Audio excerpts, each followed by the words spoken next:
proud sponsors of the Cars Ireland YouTube channel.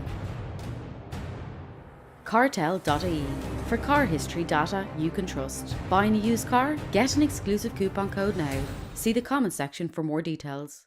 Hello and welcome back to the Cars Ireland YouTube channel. And today we brought not one, but two of the hottest hatchbacks on the market.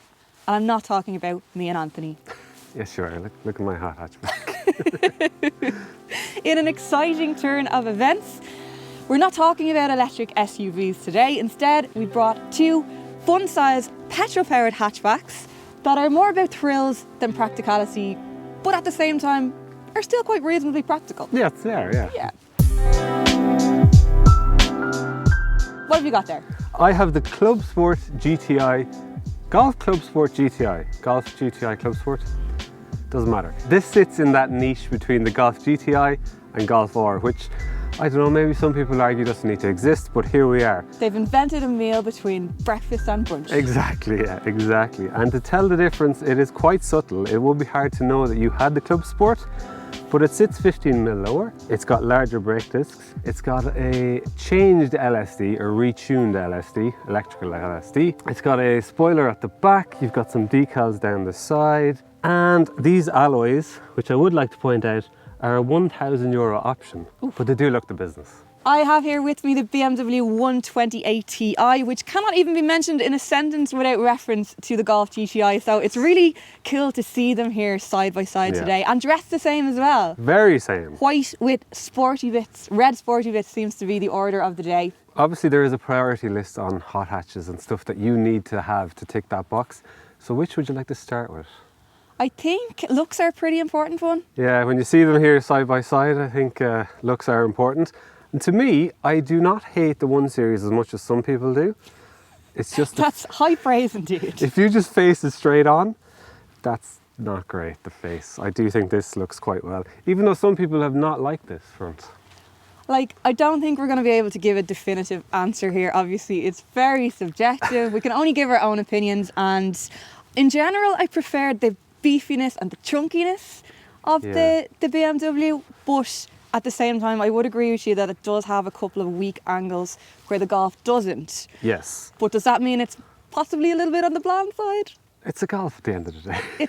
It's a Golf. It's handsomely boring. Harsh. So I suppose next we should really address the elephants in the room, which are the price tags. The white elephants. The white elephants, because let's face it, neither of them are small. So the 128ti starts at €48,000. Optioned on this one, bring it up to 53. Yeah, Clubsport is starting price is about €55,000, and things like paint on this one is €1,000. The alloys are €1,000. I think there's a few extras on it as well, and it's well into the high 50s. So next, maybe show me your engine. I want to see underneath. Okay, right, let me work out how to do this. So for your €48,000 starting price, you are getting a 2-litre, 4-cylinder, turbocharged petrol engine, good for 265 HP and 400 Newton meters of torque. Right, pretty similar setup here. 2-litre, turbocharged, 400 Newton meters of torque as well, but I have 300 HP. Ooh, tasty. Yeah, which is up from 245 in the standard GTI.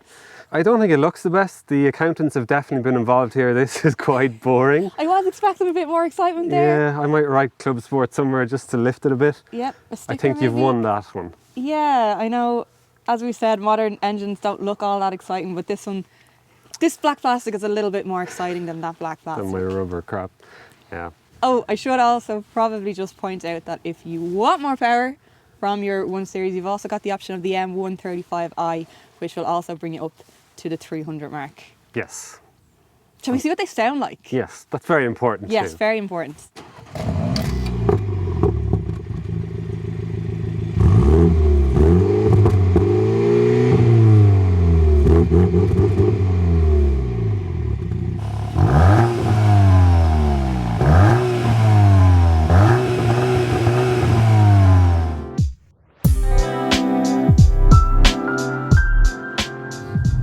Right, so now for the fun part and the whole point of a hot hatch, the driving. Hold on, hold on. 300 horsepower, 0 to 100 kilometers an hour in 5.6 seconds, which is not bad. Not bad. No, I'll take that all day. Now, one little disappointment I did have is that it is only available in a 7-speed dual clutch auto. You love autos. Yeah, I do, yeah, I love them. I know I bring this out the whole time and I give out about it, but I think when you put Clubsport on a name, there's a certain pressure and a certain expectation and a certain hardcoriness that deserves a manual. I know I bring this out the whole time, and I actually don't hate automatics, no matter what you think. I don't hate them. I think they suit certain cars, but like I said, that name Clubsport just feels like racing, control, manual. Yeah. Plus, they have the golf ball manual on the I know, Golfs I as well. missed that It's just too. such a novelty. And I agree with you to a certain degree, and I think that's the way a lot of hot hatches are going. It's actually quite rare to be able to even get a manual option now, and it's kind of leaning more towards fun for everyone sort of thing. They require very little of the driver. Yeah, I think that's it. And obviously Volkswagen know what people order, and clearly most people don't order manuals in these kind of cars Well, anymore. this is it. So I may get used to it. Like, in saying all that and then giving out about it, I actually don't hate it. It's just the connotations of Clubsport is what's tricking me. It's a really good gearbox. It's really smooth. It's really intelligent, and it works away. It never kind of does something odd that you didn't want it to do, and I actually think it's a bit better than your own. Really? Yeah, I'm going to put that out there now. So have those floppy paddles satiated your need for control to any degree? I mean, slightly. They're a bit too small. Okay. Like they're hidden in behind there. You barely see them. And come here to me. Is it fun to drive? It is fun. It is actually fun, and I was surprised. Now, it's more so when you have kind of wider flowing roads. I think that has suited it more, and you get in kind of a rhythm with it and just a nice smooth inputs, because on the tighter stuff it actually feels a bit heavy and just not as nimble as you might want. Okay. And in saying that though, you can, if you time it right, you can kick the back out a bit. Yeah. We won't try it now. Okay, just no, maybe not. It's very cold. Yeah, it's very cold. Comfort's not bad either. No. Like, these roads aren't exactly the greatest thing in the world, and while it is harsher than your standard Golf, slightly. I wouldn't be giving out. What's the size of the wheels on this one? This is 19. Okay, yeah, it's not too bad. Yeah, and there is configuration on that stuff. There's all sorts you can change on this. So you have Eco, Comfort, Sport, which are all fairly self-explanatory, and then in individual, you can change all sorts. This is a big list. Your chassis, wow, that's a lot. Yeah, steering, engine sound.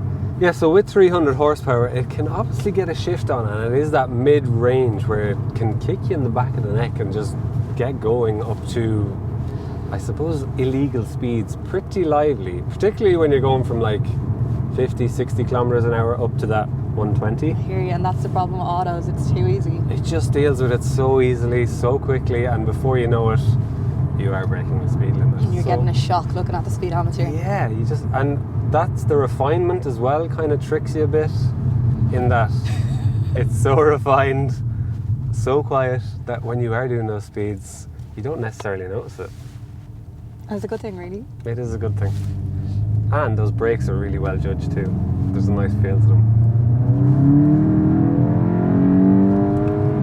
So we've got a 2-litre 4-cylinder turbocharged petrol, good for 265 HP and 400 Newton meters of torque. A very similar setup to what's in your Golf GTI Clubsport. 8-speed automatic gearbox only, no manual option. I'm sorry to report to you. And front wheel drive only. Yeah, so very, very similar. Very similar. Yeah. Now, how did that translate on the road?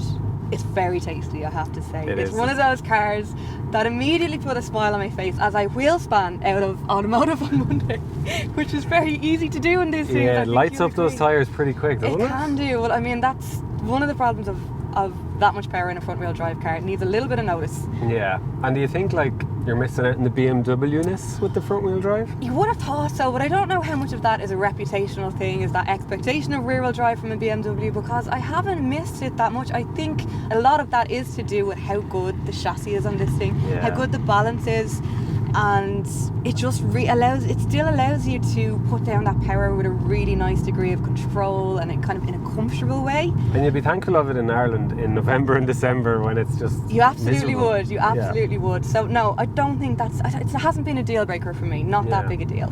Now, full disclosure, I have driven this for a week already, and one thing I have noticed from being on this side is that steering it's It's quite a bit more quick, like it's quicker to respond to the inputs here versus the steering at the front, especially in comparison to the Golf. It's quite tight and it's quite heavy. Yeah, I it agree is. with you there, and it's kind of a thing that has grown on me over the week. So at first it was quite hard to get used to. It's the sort of thing that you nearly kind of, you want to be holding on tight, you know? You do, yeah, it's dirty, like. It's dirty, exactly. Yeah.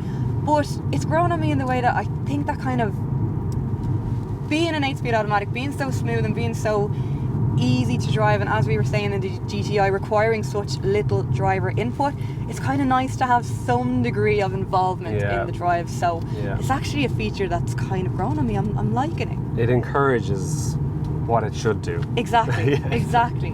Then as regards the rest of the handling, suspension is surprisingly comfortable, even more so than the GTI, which was not uncomfortable. But this is even smoother again. It might be something to do with the fact that this is only on 18-inch wheels. Yeah, I'd say it takes it in the comfort stakes, or it's just nice and smooth and deals with most stuff better, basically. Yeah, I agree. Those brakes, though, are a bit snappy. They're grabby. They're grabby. Yeah. Yeah. They're quite grabby there. They They're, take again, getting used to. Yeah, it's a learning curve with You those need a too. gentle foot. It's a car that you kind of need to learn. Yes. But when you do, it makes sense. It kind of, it's like I told you so. I know how You to have do to, you have to give it the time. Yes. I don't think the Golf quite has that. No, it's It's a bit more maybe. probably a little bit more colour by numbers. Yeah. This is a bit. There is a learning curve to this. That is a good way of putting it. Yeah, I like that. Shall I talk maybe pointless MPG on this one as well? Go on. Sure, might as well. As you said, they kind of have to do everything, don't they? They do have to do everything. You do need to commute sometimes on these Well, things. this is it. And claim figures, I think, are very similar to the GTIs at about 7.3 or so. In real life, I have seen 9.1, which I think is actually very good work out of me. That's been very reserved, I think. Yeah, no, that's pretty good. And it's generous. It's not, well, maybe with today's fuel prices, probably every point counts, but not too bad. I mean, it depends on your driving style and all that stuff, because I'm sure this is well capable of those 7s if you're just tipping along. Yeah. With that gearbox in Exactly. 8. But again, happy days. don't buy this if you're just going to tip along. That's the point. Maybe don't. But some days you just want to chill. Get some fuel economy.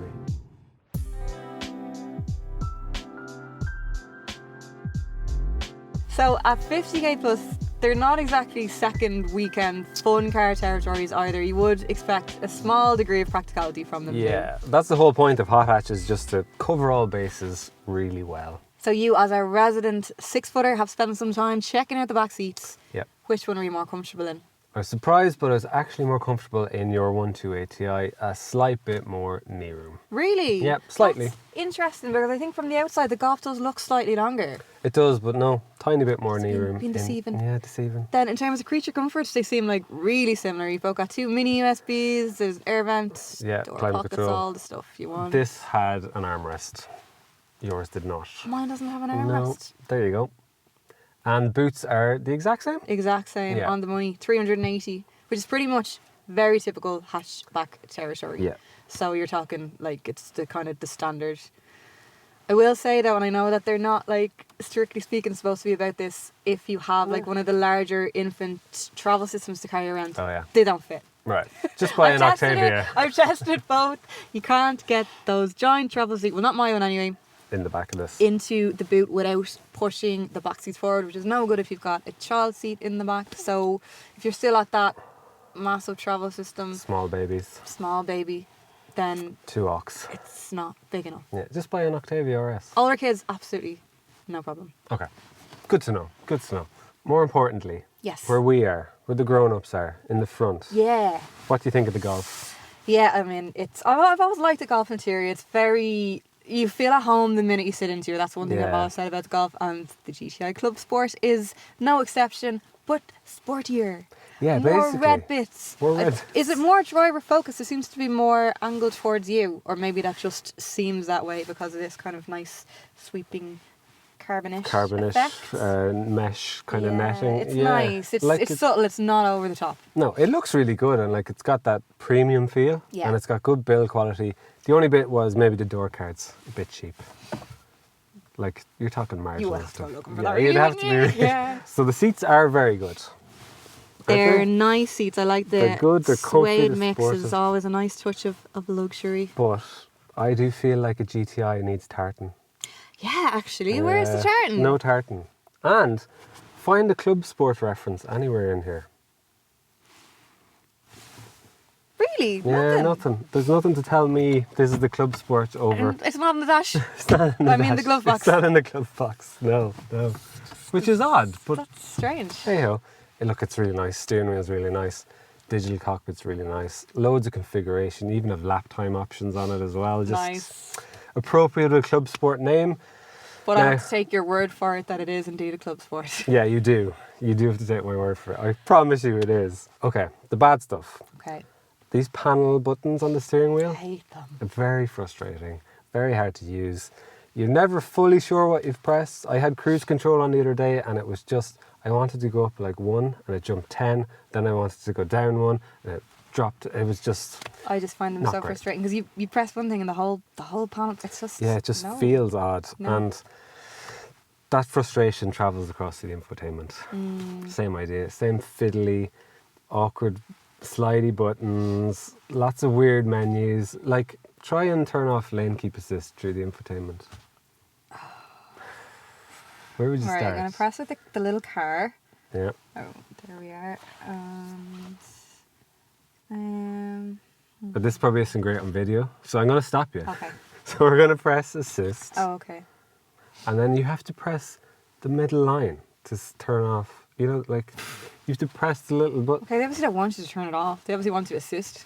Yeah, basically, but it's annoying. You can turn it off quickly here.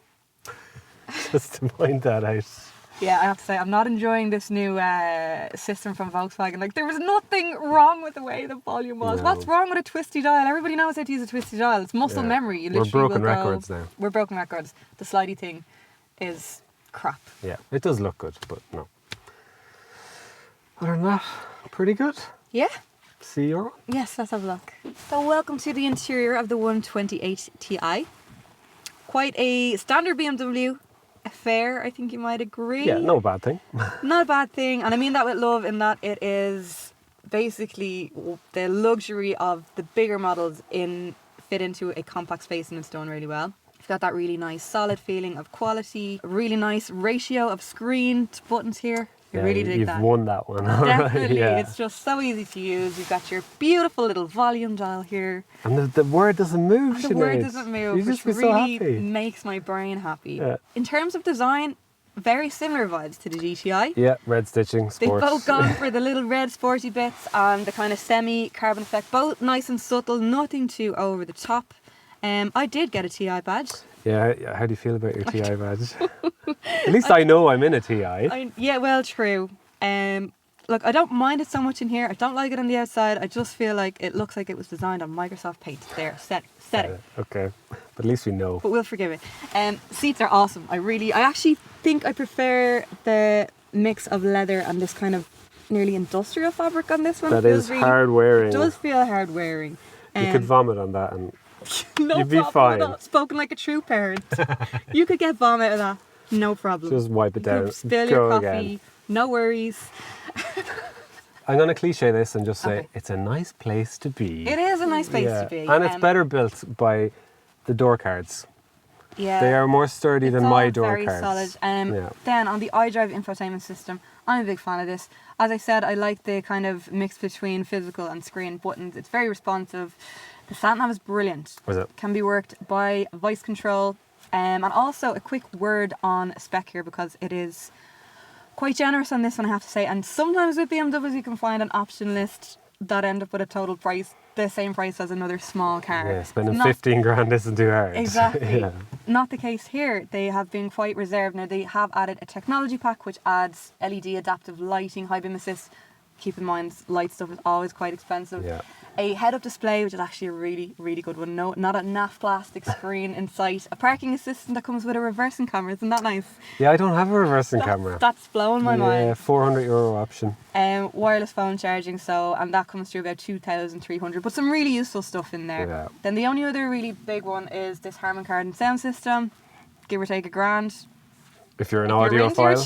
tunes, Yeah. you will like it. It is a great sound system. Oh, and last but not least, one of the cheaper ones, I think it's about €150, a heated steering wheel. I'm going to go as far as to say don't bother heating your seats unless you're going to heat your steering wheel, because on a Fair day enough. like today, it is absolutely beautiful to have toasty little fingers. Yeah, look, a very impressive cabin. To be honest, between the two cars, it's very close. Yeah. This is one area where I think that the BMW is miles ahead. Miles. Miles. I won't say miles, but it probably is just ahead. Just Not miles. miles. We have got a difficult decision to make. Yeah, this is hard. It is. This is really tricky. They're both so good. Yeah.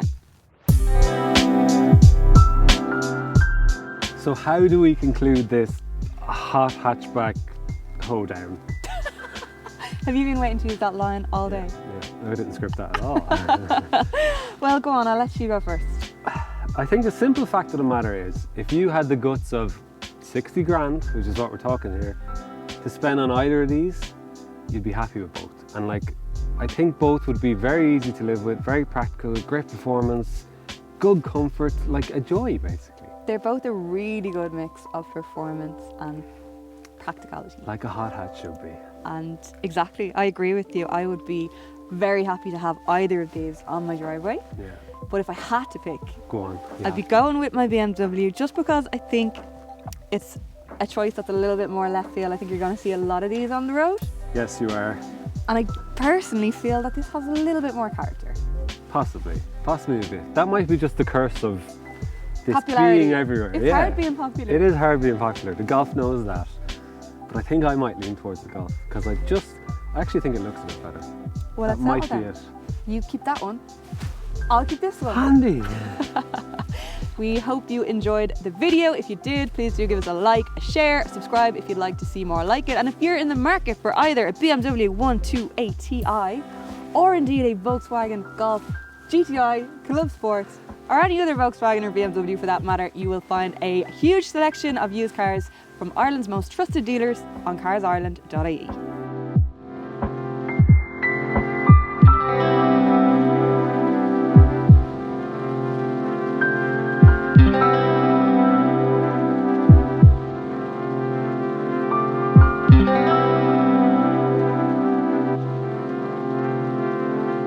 Thank you.